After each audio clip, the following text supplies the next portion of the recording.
അസ്സലാമു അലൈക്കും വറഹ്മത്തുള്ളാഹി വബറകാതുഹു. ഇന്നത്തെ ഹദീസ് വിധിയിലുള്ള വിശ്വാസം മനോവ്യഥയും ദുഃഖവും ഇല്ലായ്മ ചെയ്യും.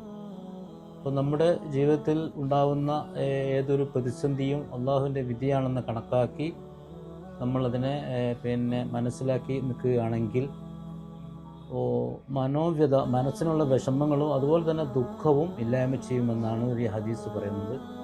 അപ്പോൾ ഇതിൽ നിന്ന് നമുക്ക് മനസ്സിലാവുന്നത് നമ്മുടെ പ്രയാസങ്ങളും പ്രശ്നങ്ങളൊക്കെ ഉണ്ടെങ്കിലും ഇതെല്ലാം അള്ളാഹുവിൻ്റെ വിധിയാണെന്ന് മനസ്സിലാക്കി അള്ളാഹുവിലേക്ക് വിട്ടേക്കുക.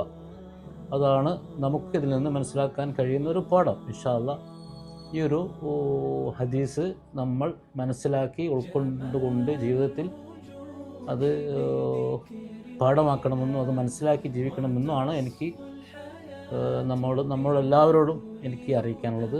നിർത്തുന്നു. അസ്സലാമു അലൈക്കും വറഹ്മത്തുള്ളാഹി വബറകാതുഹു.